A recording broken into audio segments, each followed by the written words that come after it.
It's a huge issue in a lot of cities, and Milwaukee is not an exception. And I'm not sure where it all ends. My wish is to try to screen and try to have prevention so that these illnesses don't happen.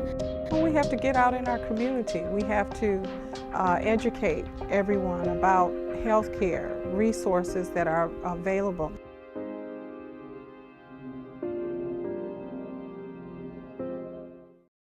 Hello, I'm Rebecca Stevens, and welcome to Community Focus with a spotlight on healthcare. How often do you think about your health? Do you exercise regularly? What steps do you take to live a long and healthy life? Did you know that every ethnic group has special health concerns? Differences in health of these groups can range from genetics, environmental factors, access to care, and cultural factors. Today we will focus on some health concerns in the African American community. We're sitting here with Rosemary Erkins and Gladys Boyd. Diseases run high in the African American community, and the main question is why? Are African Americans receiving proper health care? Do African Americans go to a physician as needed? Or should we be asking, is health insurance prevalent in the African American community? If you have insurance, you can access a lot of things. Part of what I did when I first started, when in practice, I was in private practice for 5 years, and I was seeing a lot of patients, and most of them had insurance, but I had a lot who didn't have insurance. And I found out that when you have patients who don't have insurance, simple things like getting an x-ray or getting lab work can be expensive. And so if you're paying out of pocket and you need to have this simple set of lab work, it might cost you a couple $100s, which is way more than what they're going to pay to even see me for the visit. And so those little things like having insurance, having access to prescription drugs, even generic drugs, access to the hospital if they need to have a hospitalization, those things are key. So if you don't have insurance, you're really behind the 8 ball. The advantage of having health care predominantly is really for prevention. That's our number one thing for our community. Something I wanted to point out is the coverage with our healthcare law that President Obama has just signed into law. Is very helpful to our community. One of the things is as far as having coverage for pre-existing conditions, which a lot of African Americans and Hispanics have that. Okay, and that would be something that they would not be held against them in order to get some type of insurance when they can. Also, young adults being able to, if they are able to have insurance, that the young adults are able to stay on their parents' insurance until they're 26 years old. That's another thing. Also with the elderly, there's what was called a donut hole, okay, where there's a gap between coverage for medications, where the government would give them $250 to go into that gap, and then they can continue with their coverage. So that was very helpful for us and for our community. I think some of the advantages of having regular health care for anyone mainly is prevention. Regular screening, regular testing, a healthcare professional to look over you and your needs, identify your risk factors, and what you can do to lead a healthy lifestyle is most important. I think that a lot of people fall in between the cracks because they believe if they don't have any symptoms, or if they've been healthy all of their lives, or they've never had the need to see a doctor, that's the end all, and they don't necessarily have to go in unless they're feeling sick.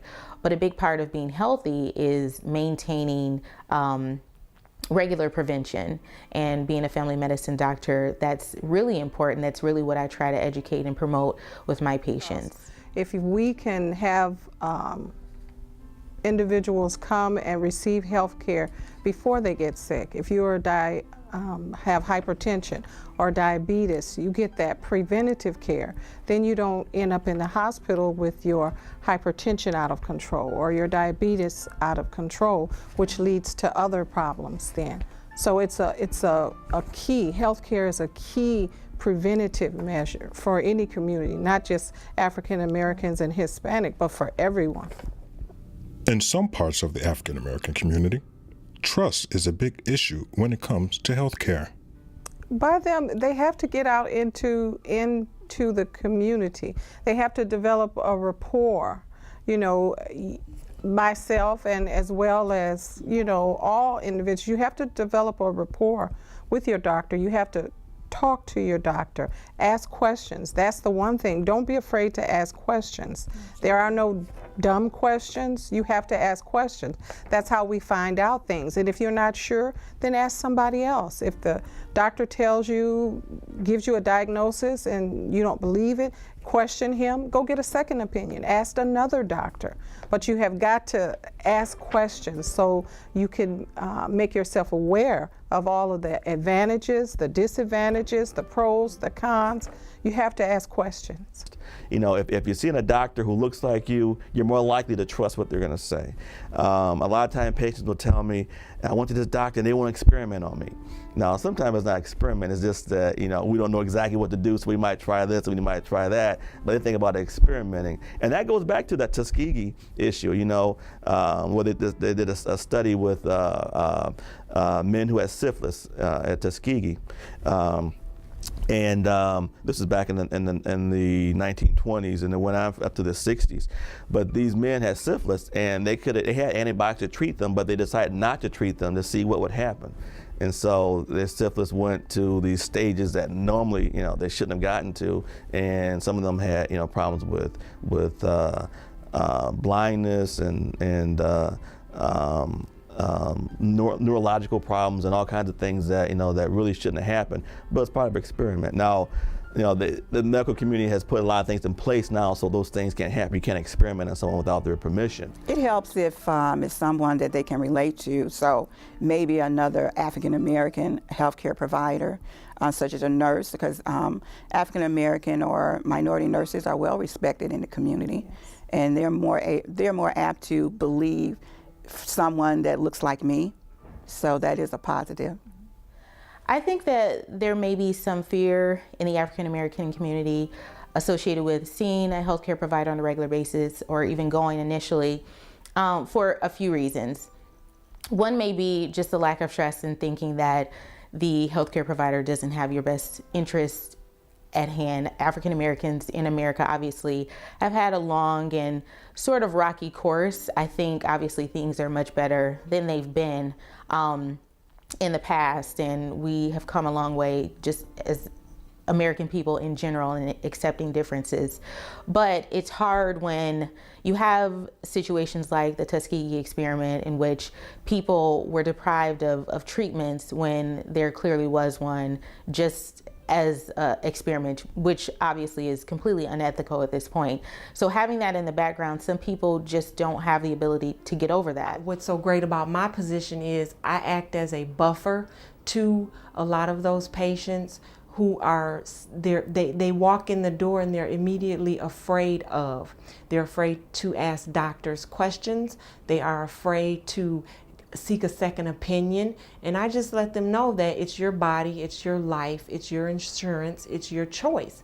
So if you are uncomfortable with something that is being told to you by this doctor or any other doctor, you have an American right to seek a second opinion.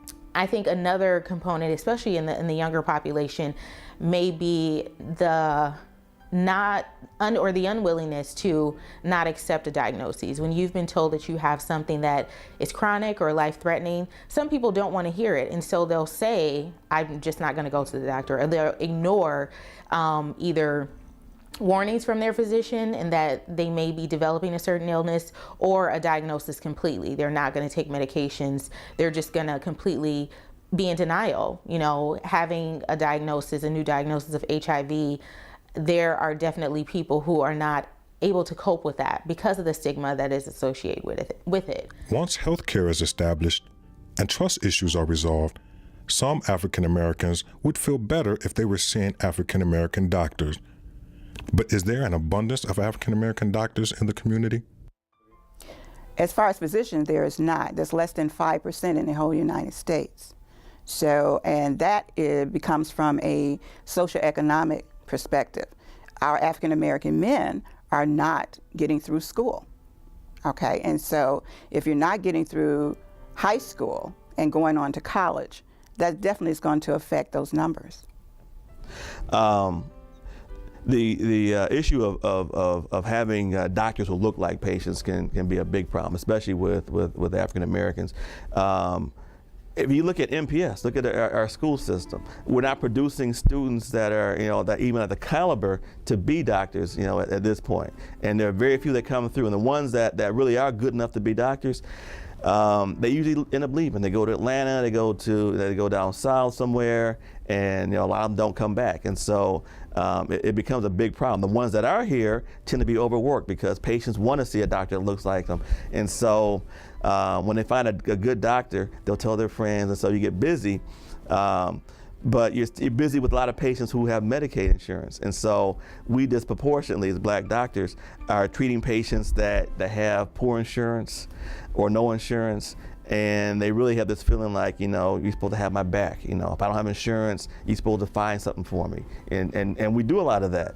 But it adds a lot more to our work, and a lot of Black doctors get burned out. In fact, our life expectancy as Black doctors in Milwaukee is lower than white doctors because of that. We usually die, we get stressed out, for the same issues that a lot of us are dying anyway. It's the same thing with Black doctors too. So. There is not an abundance of African American doctors in our community.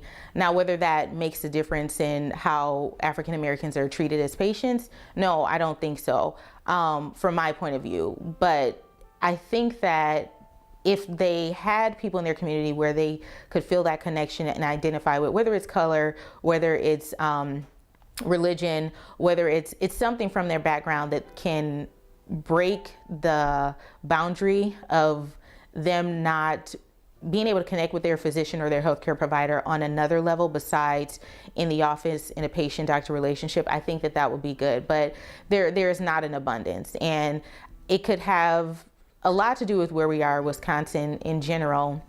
There isn't a lot of African American professionals. I've gone to other cities and being a Black doctor is not a big deal, versus when I'm here and I walk in the room, people are very surprised to see me and very surprised that I'm gonna be their physician. I've not been at all discouraged by that, but it's surprising to me when I come from a surrounding of most of my friends who are African Americans are professionals on so many levels and have several physician friends that are also women. But I think that not having an abundance of African American doctors doesn't necessarily mean that African American patients won't be treated like they should appropriately, or that they won't seek out healthcare appropriately. But it's always good to have that option. It's really a hard battle, and I think until we can solve some of the problems that MPS has, and we start making students who are going to be able to get to that echelon where they can get into medical school, it's a fight. It's a hard battle. One complaint is that their healthcare coverage doesn't cover everything, and also other communities have better healthcare coverage. The disparity issue is a big one, and there are no simple solutions. There've been a lot of studies that have been done. Some of it looking at issues of access, looking at issues of race and genetics, looking at issues of stress, looking at diet and habits, and the answer is probably all the above. Some of it has to do with African Americans, why we have such great disparity in things like cancer rates, heart attack rates, diabetes, high blood pressure, infant mortality. You can go down the line. The reason why a lot of those things happen is part of it is a combination of not having insurance or not having access to insurance, or access to medical care. You might have insurance, but if you don't have a hospital in your neighborhood or the ER is far away, that can be an issue. There's issues of our lifestyle, the foods we eat. We eat a lot of soul food, and a lot of that soul food is stuff that back in slavery, the masters didn't want to eat that stuff, so they threw it away, and the slaves ate it, and they made a cuisine out of it. But eating pig's feet and eating chitlins and all that stuff is really not edible, but people eat it, and we consider that soul food. As a part of it is matters of of having access to food. There's this idea of having food deserts where in the inner city of Milwaukee, there are areas where there are no grocery stores, no local grocery stores. And so if you don't have a car and you have to go to the grocery store, you end up going to a corner store and there are no fresh foods there. Everything is junk food. So we got a lot of kids that eat, eating Flaming Hots all the time. They're eating potato chips. They're eating donuts. There may be fresh milk there, but there aren't any fresh vegetables. That's a problem. You have problems with if you have insurance and you have Medicaid insurance, a lot of places won't even take your Medicaid insurance. So that's a problem. There's a problem with stress. We live in stressful stressful environments, and our lifestyles are stressed. So, if you're a single mother taking care of 4 or 5 kids, and you're trying to work, and your kid gets sick, you can't take off from work, so you might skip going to the appointment. You might have to get on 2 or 3 buses to get your appointment, and all that stuff is stressful. And if you're a pregnant woman, that affects your baby. So we can go on with a list of things. And as I said, there's no simple solution to try to solve the healthcare issue. There are definitely differences in healthcare. For example, 16 to 17% of African Americans, Hispanics, are in fair to poor condition, as if you can compare it to the white population, which is 21%. So there is a disparity because of African American, because we are African American, and also Hispanics. And that's unfortunately, even though as a population our healthcare has gotten better in the last couple of decades, we have yet to try to catch up with it. Some of the differences in healthcare between African Americans or other nationalities and disparities that exist, I think, again, for the main part, is education and awareness. If you don't know, that ignorance lies, and you don't know what you're supposed to seek out. If you've been taught that you don't need to see a doctor unless you're sick, then that's what you're going to go with. If you've been taught that you can't trust doctors, then it's going to be hard for when you're ill or when you do need to seek medical attention for you to make that step and realize that you need a healthcare provider in order to manage your illnesses, maybe long-term or even in the acute setting. I don't think it's just necessarily a race issue. There are a lot of disparities that exist just because of class.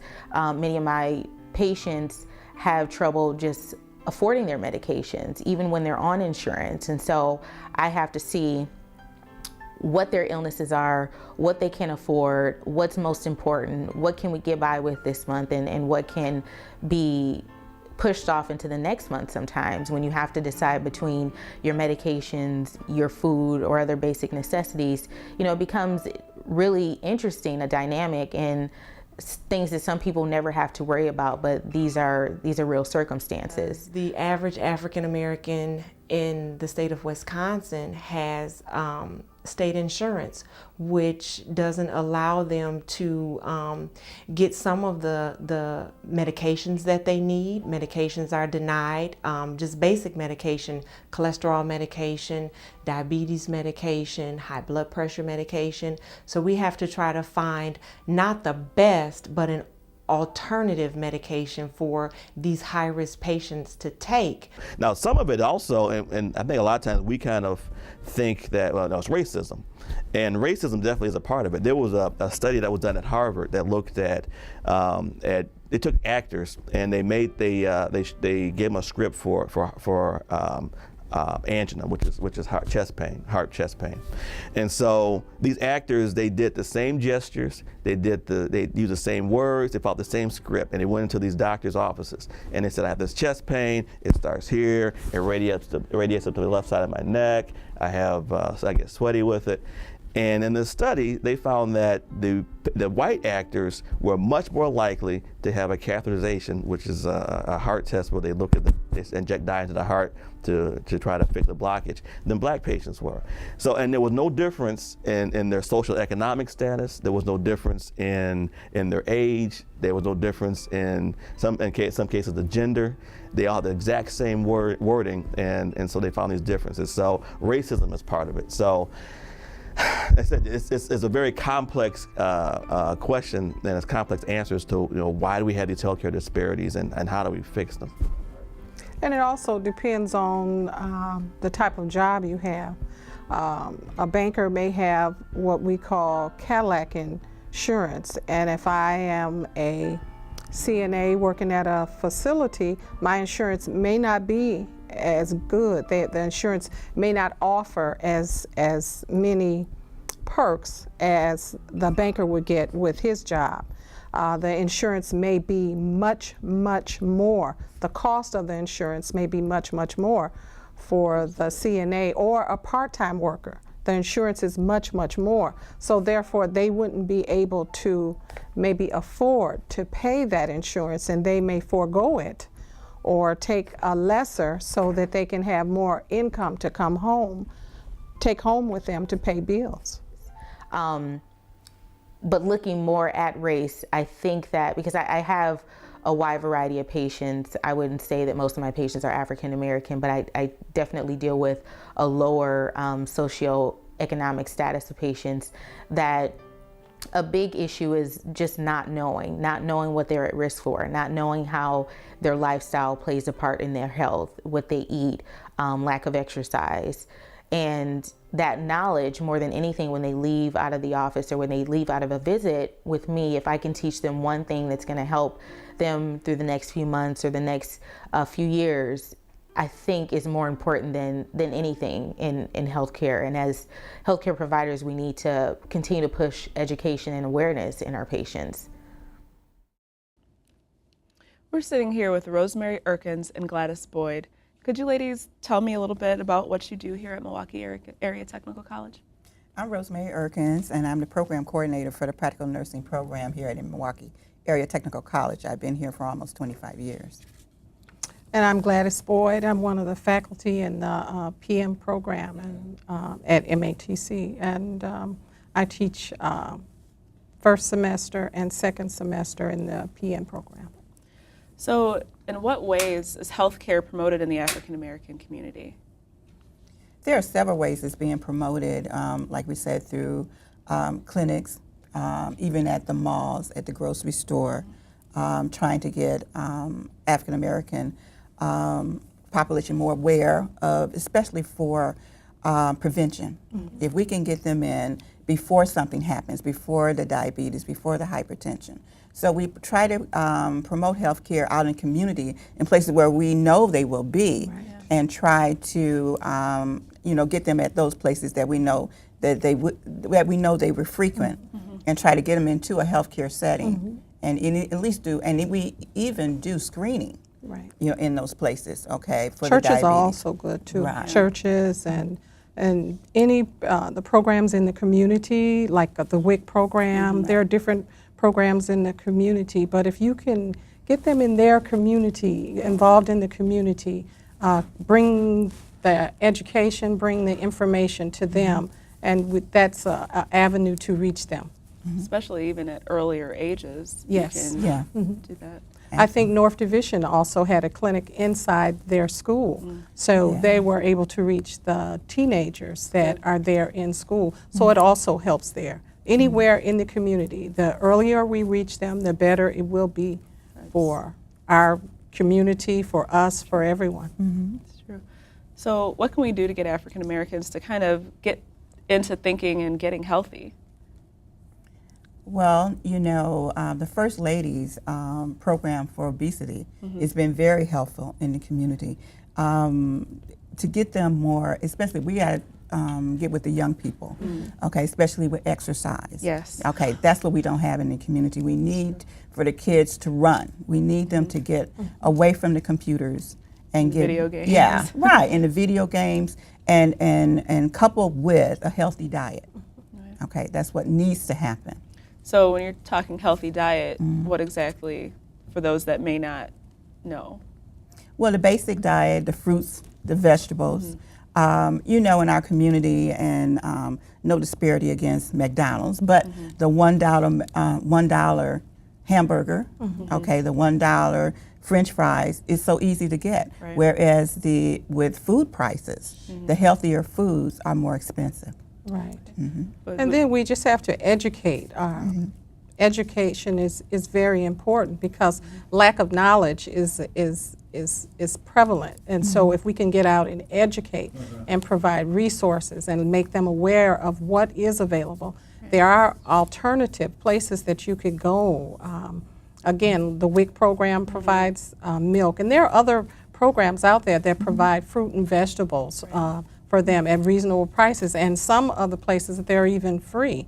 So again, we have to educate them, make them aware of the resources, make them know that it's okay to ask questions. Here, you can go here for this, and those things like that. I think we've gotten away from, and I know this because the class I teach is called health promotions, and that's what it is, health, and trying to do some of the prevention, teaching the students. I just know even with the class that I have, when I go around and ask them, what'd you have to eat today? Right. Okay. My class is at 1 o'clock in the afternoon. They probably had for lunch the potato chips in the vending machine, and then we talk about family. What did they prepare?